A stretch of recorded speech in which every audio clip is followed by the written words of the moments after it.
મારી નાગરિકોને હાથ જોડીને એક વિનંતી છે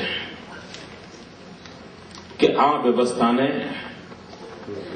ગંભીરતાથી લેવામાં આવે.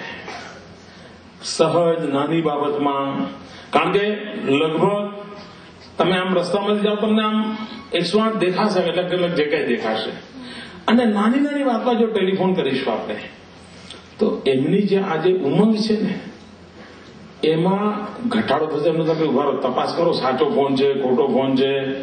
જેમ નથી પેલું બોમ્બના કેવા ફોન આવે છે, આખું લશ્કર લડે, પછી ખબર પડે ના એ તો ખોટો ફોન હતો. આવા કેટલાક લોકોને આવું હેરાન કરવામાં આનંદ આવતો હોય છે, અને એ આખરે વ્યવસ્થાઓને ખોરંબે પાડે છે. આ બાબતોને ગંભીરતાથી લેવી જોઈએ અને લોકોને સમજાવવું જોઈએ. અને મિત્રો, આમાં તો 108માં મોબાઈલ ફોનથી પણ 108 કરી શકાય છે, એની સુવિધા છે.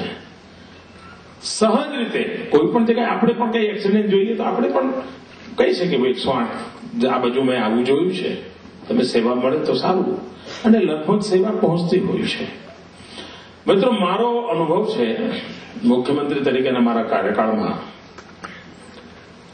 ગયા 8 મહિનાથી સરેરાશ અઠવાડિયામાં 2 લોકો સાથે મારી એવી વાત થાય છે કે જેમણે મને એટલા માટે ફોન કર્યો ભાઈ, અને ઘણી કરીને વડીલોના ફોન આવ્યા હોય કે ભાઈ આ તારી 108ના કારણે મારો દીકરો બચી ગયો.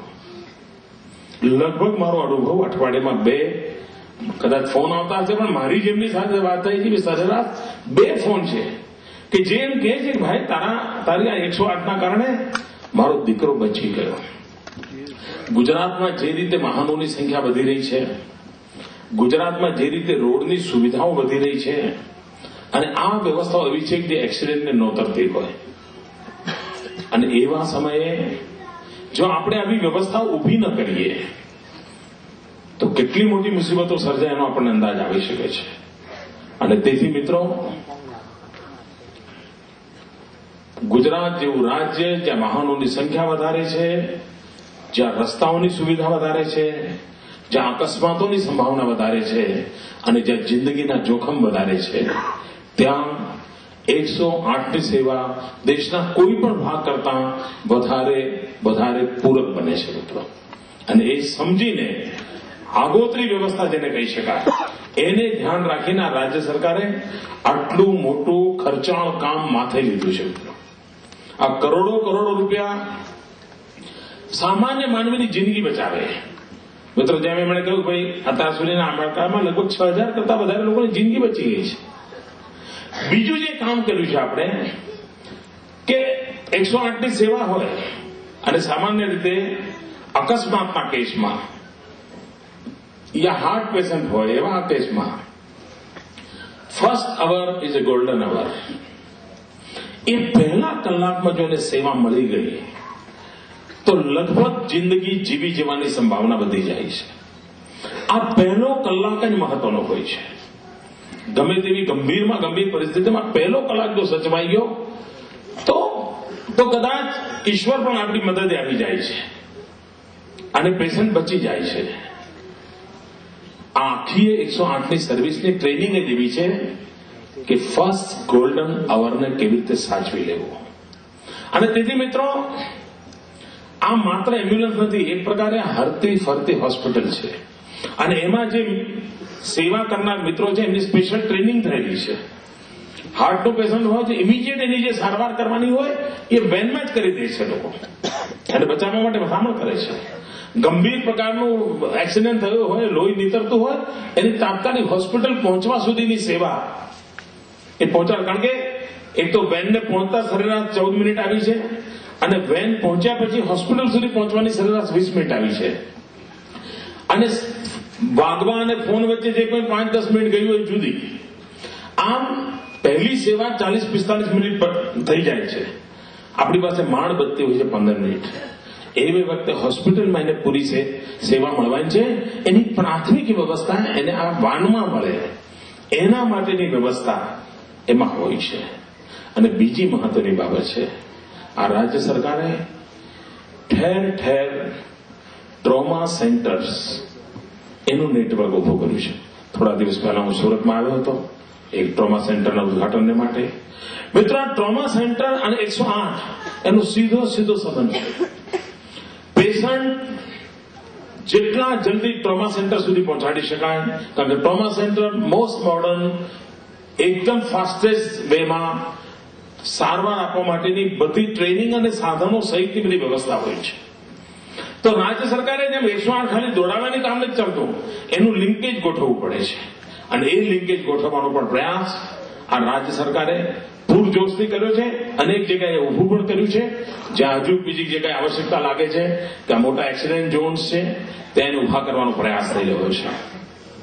આજે આ દક્ષિણ ગુજરાતના 5 જિલ્લાઓમાં આની શુભ શરૂઆત થાય છે. મિત્રો, હું જોઉં છું ગયા 3-4 મહિનાથી મને એક તકલીફ થઈ રહી છે. હવે હું કોઈ પણ ગામમાં જાઉં તો જે ડેલિગેશન મળવા આવે છે ને, એ મને એમ જ કે સાહેબ અમારે ત્યાં 108 નું કઈ જલ્દી કરો ને. નહીં તો મને નથી સાંભળતું કે કોઈ મુખ્યમંત્રીને કોઈ એમ્બ્યુલન્સ માંગી હોય. સાહેબ, ભૂતકાળમાં કોઈ પણ મુખ્યમંત્રીના નસીબમાં એ નહીં આવ્યું હોય.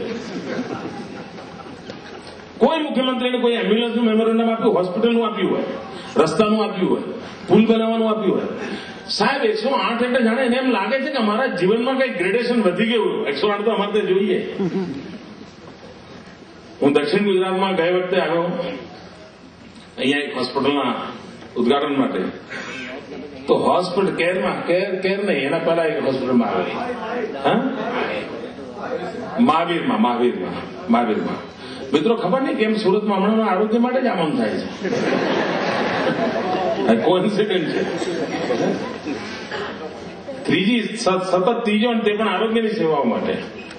મિત્રો, મહાવીરમાં ગયો, ત્યાંના જે કરતા મિત્રો હતા એ મને મહાવીરનું બતાવવામાં ઉત્સાહી ઓછા હતા. એ મને કે સાહેબ 108 નું મોડું ના કરતા. એનો અર્થ કે મિત્રો આની કેટલી ક્રેડિબિલિટી હશે કે જેના કારણે સમાજના દરેક વર્ગને એમ થાય છે કે 108 અમારી જરા પ્રાયોરિટીમાં શરૂ થાય. એ વાત નિશ્ચિત છે. એને પહોંચવા માટેની જેટલી વ્યવસ્થા છે એ અલ્ટિમેટ વ્યવસ્થા ઊભી કરવાની દિશામાં આપણે પ્રયાસ કરીએ છીએ. આ વર્ષમાં જે લક્ષ્ય એને પૂરું કરવા માટેનું પૂરેપૂરું બજેટ ફાળવી દીધું છે. પણ એ વાત સાચી છે, ટ્રેનિંગનું કામ હોય છે, આ વેહિકલને ઇક્વિપ કરવાનું કામ. કારણ વેહિકલ બનાવનારી કંપનીઓ થાકી જાય મારાથી. કારણ જેમ મેં કહ્યું મને 2 મહિનામાં જોઈએ, મને લઈ આવો.